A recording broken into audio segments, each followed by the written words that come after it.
Several years ago, I had clients that were coming to me and asking me about genetically modified foods and some of the problems with the non-organic versus organic foods. And to be honest with you, I didn't really have any good answers. They would share with me information about what they learned about genetic modification. I thought, well, it's a pretty awesome process, where they're able to manipulate genetics to create this disease-resistant, drought-resistant, whatever resistant type of food by just inserting some genes. And to be able to do that, I thought was a miracle of modern science. So it led me down the path of trying to learn from a medical standpoint what this was. I had people that would say, oh, I stay away from genetically modified foods. And I thought, well, it's kind of a food snob thing. They really don't know what they're talking about. But in the course of the several years that I've gone through learning more and more about genetic modification and the health risks of basically our modernized foods, it was fairly eye-opening. I'm trying to stay as neutral as possible in this presentation, but as you'll see as I go on, it makes it kind of difficult. So it was Hippocrates, the father of modern medicine, who said our food should be our medicine and our medicine should be our food. Great philosophy. We've gotten away from that over the years in medicine, and now even our food is our medicine, but it's medicine to treat different things. Don't feel like the safety of the food is the top priority for many people in the industry right now, and I'm going to explain to you some of the reasons why I feel that way. So one of the things I found in doing the research is just looking at the change in nutritional values. And I knew this existed. I knew there was a decrease in the amount of nutritional value, but I was shocked at the extent of it. I mean, since the 1950s, the average piece of food has dropped, from the vegetable standpoint, has dropped 50% of its nutritional value. Some of the foods have actually lost some of the vitamins and minerals that they contained back in the 1950s. So what are we talking about specifically when we talk about modernized foods?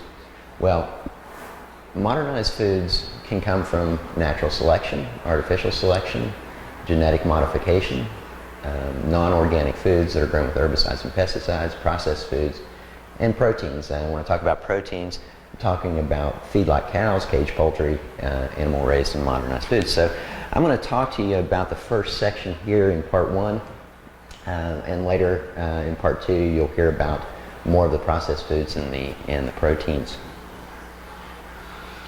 So in selection, we've done this for centuries. This is the way we've hybridized food over time. This is teosinte, which was the precursor grass that eventually became corn through a process of hybridization, which we did as primitive farmers. Artificial selection now is where we actually force the hybridization in an accelerated manner or in a way that selectively breeds into mutations and things like that we want as a preference. I kind of think of that as a sort of GMO, the forced selection of traits and mutations, and you'll see what I'm talking about as we go into this, because there are changes that occur when we do these hybridizations. Let's look at wheat, for example.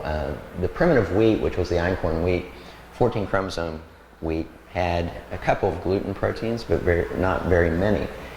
It had an AA coding for the genes that produced a lot of the proteins. When it combined with combined with goat grass to create emmer wheat, it contained 28 chromosomes. It's not like humans where we have two sets of chromosomes that come together and then they divide and then they reform. So you have the same number of chromosomes in the child as you would have in the two adults. In this, when we're doing this hybridization in plants, we tend to get the additive chromosomes. Well, with those additive chromosomes come additional proteins. And einkorn and emmer were the primitive wheats. Those were the wheats, probably in the biblical times, the emmer wheat was the most common. The einkorn was really the first wheat, and very different than what you see in the modern triticum estivum, which is the modern wheat. The thing is, these genes on the DD are the ones that are responsible for most of the gluten allergies that we see in the gluten proteins. Now, initially, einkorn and emmer had a higher protein content than the current Triticum estivum that we eat today. And even though this is a lower protein content, the number of gluten proteins has gone up dramatically, as well as the gluten enzymes. Now, in the 1950s and 60s, wheat went through further hybridization through an accelerated process. This was done in Mexico. And what they found is they were able to create a higher yielding crop. So not only did they develop a crop that had larger seeds to it, but they developed a crop that had seeds that fell off the husk much more easily. But then they found it got too heavy, and it took a long time to grow to this height. So they gradually hybridized it over time, selecting out mutations until they got to what we call the dwarf wheat or semi-dwarf wheat, which, you know, the amber waves of grain here versus the little dwarf grain here. The advantage of the dwarf grain, though, is it grew in a shorter time frame. It had the larger seeds, so you had a much greater crop yield with it. But the thing we have to understand is, as we do that, that creates problems with additional proteins, additional enzymes, and we really didn't test it. We just said, well, it's wheat. You know, we've hybridized it just in a natural way, so it's not a big deal. So let's talk about what specifically a GMO is. A GMO is considered any living organism that possesses a novel combination of genetic material obtained through use of modern biotechnology. Typically, we're talking about a gene that normally wouldn't appear in a plant that is forced into that plant. We can do that through plants that could normally breed, but they haven't bred to pass the gene along, and that's called cisgenic transfer, as opposed to transgenic, where we take genes from another species and put them into one species to have that expressed. And I'm sure you've seen the pictures of the hogs that glow in the dark. That was taken from a gene from a jellyfish that phosphoresces. These fish here were bred to fluoresce a certain color based on pollution content of the water. There's chickens that are bred to have no feathers, and of course all the genetic modifications that we're familiar with pesticide resistance and drought resistance. So if you look at from 1996, what's happened to genetically modified foods: soybeans, cotton, this is the HT cotton, BT corn, and HT corn. I mean, we're talking about anywhere from 65 to 95% of the crops grown in 2011 were genetically modified. And the problem is these crops will go out and propagate through, hybridize with other crops as well. The downside of this, even though we've had increased production, it takes a lot more from the product of energy to grow these crops. It takes more water to fertilize these crops. And one of the problems is these crops can't grow without human assistance now. They require aggressive care from the human standpoint. The crops that have been bred to resist certain insects or herbicides have resulted in plants that are resistant to those herbicides because they've passed the gene to them. We're seeing that now that we don't have this one insect that is a problem for the cotton, suddenly there's a new insect that comes along. So what do we do at that point? We just add more genes to it and create more proteins that we aren't even familiar with what they're doing. So, you know, even though we're coding for one specific protein, which is what genetic modification is, we're taking a gene with a promoter, so this turns it on and off. We have the protein that we want coded for, and then we have a stop sequence. So this protein coding codes for an RNA, and suddenly we have the protein that we want. I mean, it sounds wonderful. It's a great concept, the miracles of modern science. The problem is these stop genes don't always work. When we insert these into the DNA, it's generally a random process, so we don't know where we're inserting it, and we change other genes that have been turned off. I mean, 96% of our DNA is turned off. we can turn it on in these plants when we inject these proteins in there, and suddenly we've changed the makeup of the DNA itself. They also add antibiotic resistant markers to these in order to identify which seeds have taken up the protein. They'll put the antibiotic in there. If it kills off the plant, then they know the plant has not taken up the protein. If it doesn't kill off the plant, then great, it's there. Now sometimes they will actually have a way to extract this antibiotic resistant marker, but other times they don't. One of the things that I found in my clinical practice is that we do stool testing. We test for antibiotic resistance in the bacteria in the stool. One of the things I see a lot of is caenomycin resistance. Well, caenomycin is not something that many of my patients, if any of them, have ever been exposed to in their lifetime, but it's one of the most common antibiotic resistant markers that they use. But it also means that they're going to be resistant to other mycin drugs. But the bacteria in their colon is resistant to caenomycin. How did that happen? Well, what's happened is these genes are being transferred into the bacteria in the colon. And this is a real concern. We don't want that to happen. In China, I know they were talking about some of the penicillin antibiotic resistance and things like that was in the water that they were testing that was runoff from where these plants were grown. So there are serious consequences to this. Now, as far as this being an exact science, this is what's called a gene gun. They basically attach this piece of DNA to a piece of heavy metal, little particles of the heavy metal, and then they just bombard plants with the gene gun and hope that it takes. They don't know where it goes. It goes somewhere in the DNA in the ones that live, and they just hope that it's in a place that doesn't cause any problems. There are other ways to do it. One of the other more common ways is to take this Agrobacterium tumescens. It's almost like a viral substance that will attach to the cell, inject a plasmid into the cell, and the plasmid, which will contain this protein code, will inject in or incorporate into the DNA of the cell. So again, we're not talking about something that's a real exact science. They are getting better with some of this stuff, but even then, you don't know what you're going to get. You're getting proteins that come out of nowhere. As an example of this, Ltryptophan, and I don't know how much you guys know about the Ltryptophan, but when I was in medical school in 1990, we read about this because there was a big article in JAMA and everything about it, that Ltryptophan was being produced. It was one specific group. It was taken off the market completely in 1990, but one lab, Showa Danko in Japan, was producing this Ltryptophan that was causing eosinophilia myalgia syndrome, which was killing people. It was debilitating many people, but it was killing a lot of people too. CDC came in and said, okay, we got to shut this down. They figured out, okay, it came from the people taking the Ltryptophan from the Showa Danko Japanese manufactured source. So they went and investigated. What they found is that in 1989 they had started using a strain number 5 plasmid to generate the Ltryptophan. So they were putting this into cells to produce the Ltryptophan. And what they found is that when they analyzed this stuff, there was this unknown peak on the chromatograph that they call peak X. So peak X contamination resulted in the eosinophilia myalgia syndrome.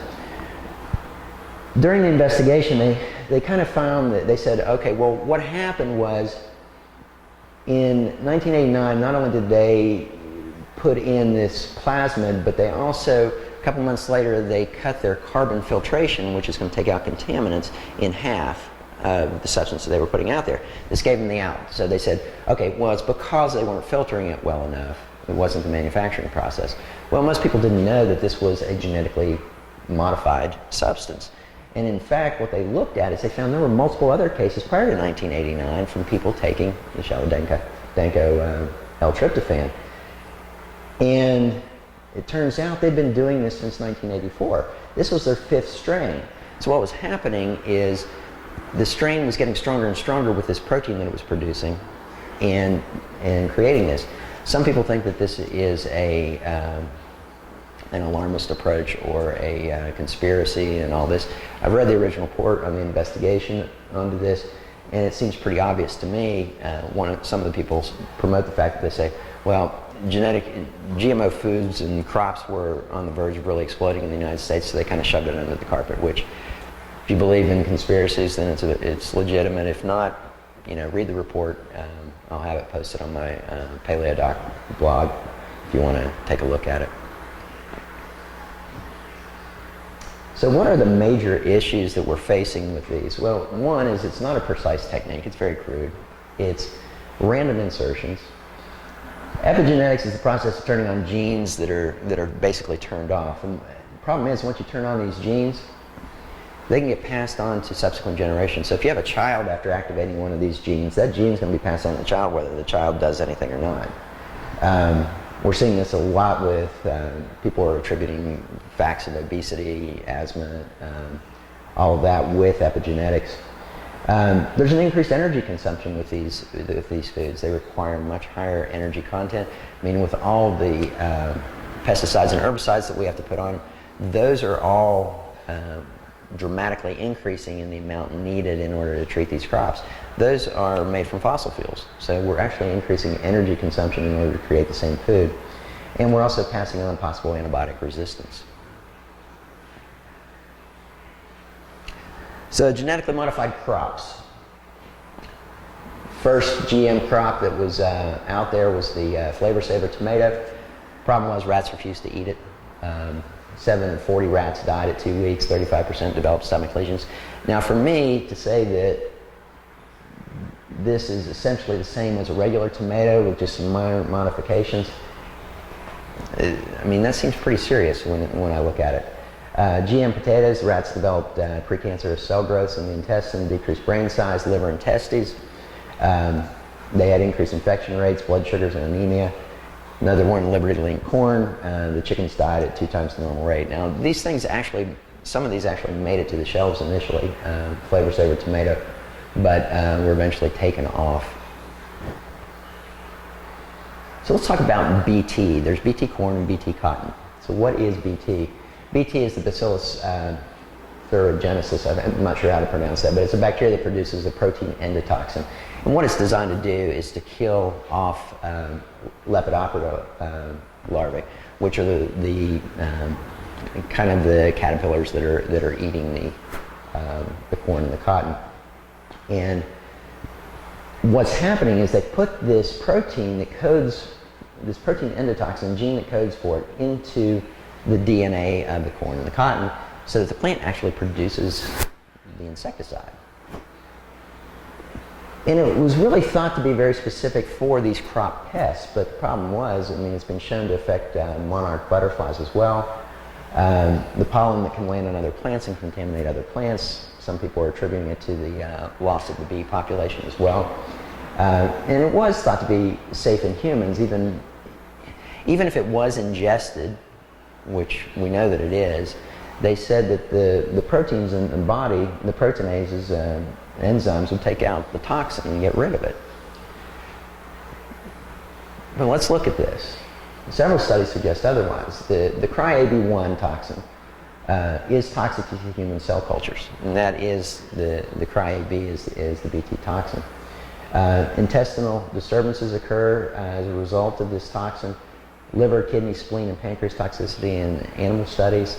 There's one Canadian study in 2011 that showed the presence of this CryAB1 in the blood of 93% of pregnant females. And the interesting thing was they also found in 80% of the fetuses that these females carried. So it's not exactly as safe as we think. Now how about the herbicides? The main one is Roundup. Roundup is used ubiquitously around the world. And the GM crops that we see are these things called Roundup Ready crops. So what does that mean? It means they're resistant to the effects of Roundup. Now Roundup will kill any plant that it touches. And that's what it does. It basically gives the plant AIDS and the plant dies. So these genetically modified crops have the ability to resist the effects of the Roundup. So you can spray it on them while they're still growing and kill off all the weeds. And they used to use Roundup prior to the genetic modification, kill off all the stuff on the land prior to planting, give it some time for it to clear off, and then plant. But they still had the weeds growing during the growing season. So now they can spray it on there. Well, what's happening now is some of these plants are getting resistant to the effects of the Roundup. So they're still growing. So what do we do now? Do we create a new one to add to that? So we're adding more and more. But guess who makes this? Same person who makes the genetically modified seeds, Monsanto. So not only are they getting you with buying the seeds, but you have to buy the Roundup to grow the seeds as well. But it's safe for humans. Okay? Well, these are the guys spraying the stuff, and they're obviously wearing masks, so they must not be too confident that it's safe for humans to consume. So let's talk about glyphosate. Glyphosate is the primary poison that's in Roundup. And what it does is it interferes with an enzyme necessary for making certain amino acids, and it interferes with a pathway called the shikimate pathway. Well, the reason they say this is safe in humans is because human cells don't possess a shikimate pathway. Sounds pretty reasonable to me, and they've convinced quite a few people that that's the case. But when we look at this a little closer, plants now are concentrating the herbicide Roundup and the glyphosate inside the plant because it is being sprayed on the plants while the plants are still growing. So instead of being able to wash this stuff off a plant before eating it, you can't do that. It's inside the plant itself now.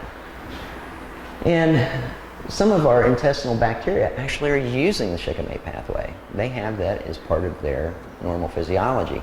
Well, when we consider the fact that we've got 100 trillion bacteria in our bodies, and we're poisoning a good portion of it, I mean, they have a profound effect on our health. If you haven't watched my talk on intestinal dysbiosis, it'd be a good one to kind of learn about this. But we're interfering with this shikimate pathway and killing off bacteria in our colon. So we're changing the environment in our intestines. Glyphosate also has another action which nobody tends to really recognize, and that is that it chelates heavy metals, positive cations, selenium, zinc, magnesium. That's how it gets inactivated.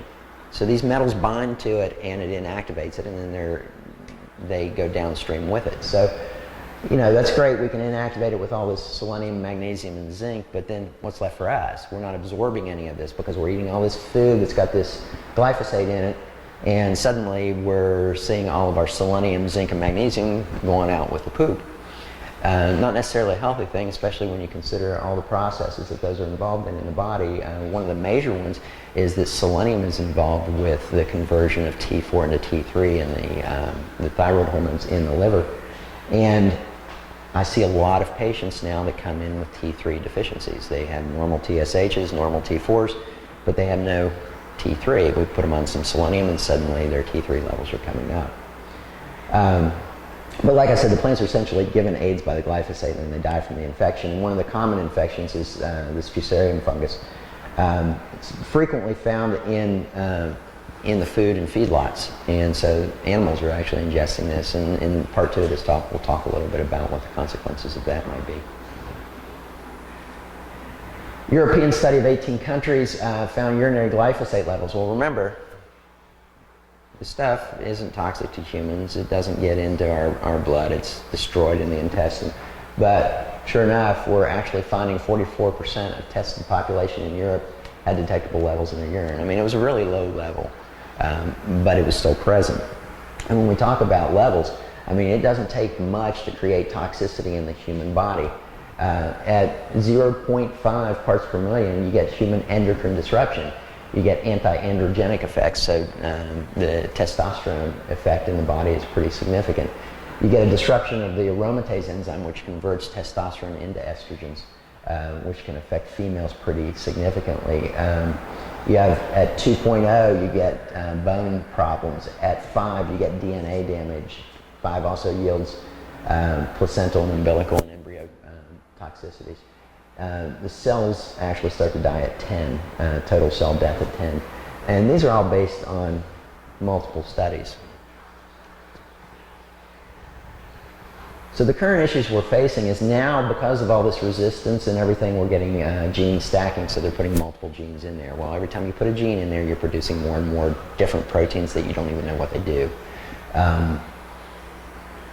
That's why for me, I think that the fact that we're not testing this stuff adequately is the problem. There needs to be huge amounts of human testing before we get to this point, because we're adding this stuff in there and getting all these proteins. I mean, it's no wonder that we have all of a sudden all these allergies, all this increase in autism, all this increase in ADHD, increase in thyroid problems, decrease in testosterone levels throughout the population. I mean, these are all things that, you don't have to be a rocket scientist to understand that this is pointing towards a problem in the food chain. We're getting diminishing nutrient values with these foods. I'm going to show you a slide here in a second that shows you the difference between a genetically modified corn and regular corn. We're getting combined toxicity, so now that we have the Roundup ready crops, and then we add into it an insecticide resistance, so we're adding more and more to it. Our gut bacteria easily take up these trans genes and promoters. So they're taking up these genes and incorporating them. They don't work like the human body. I mean, they'll find trash DNA lying around and incorporate it and see if it helps them, or they pass it on or whatever. So we're getting this major change in our microbial balance in the body. There's survival competition because we're killing off some of the good stuff that utilizes shikimate pathway. We're getting micronutrient depletion with the heavy metals. We're getting antibiotic resistance genes. Like I said, I've been seeing that in my patient testing. Leaky gut, allergies. And you can see this is just the change in the gut bacteria when you have glyphosate in there. I mean, normally we have a lot of fecalis bacteria and very little botulinum bacterium. But once we hit it with glyphosate, all of a sudden we have no fecalis and we have all this botulinum. And this is one of the reasons that I'm going to talk about in the next talk, all these cattle that are fed all of these genetically modified crops, they're having to be put on antibiotics. Well, why are they being put on antibiotics? They're being put on antibiotics because their intestinal bacteria is changing so dramatically and they're getting infections like crazy. So here's a slide comparing GMO and non-GMO corn. You can see the glyphosate's in there that you can pick up. The GMO corn had 200 of formaldehyde. I mean, that's pretty serious. We look at just some of the basic phosphorus and potassium, calcium. Look at the calcium difference, 14 and 6,130. Iron, zinc, copper. It's dramatic how much we lose in the GMO group. And so GMOs have been promoted as giving higher yields, more nutrition, fewer pesticides, less post-harvest loss, improved nitrogen fixation, drought and salt intolerance, all these things, but they're not creating that, and that's the problem. We've gone down this road, and now it's kind of like we've gotten to the point where we can't turn back, but we need to. We're creating huge problems by letting this progress. And the thing is, you think you're safe by just say you avoid the fruits and vegetables, but when it comes to proteins, if you want to watch part 2, you're going to see Modernized Foods in Your Health, pastured versus factory farm meats. You're going to see how these genetically modified and modernized foods are affecting not only the fruits and vegetables, but also our protein foods as well. Thanks.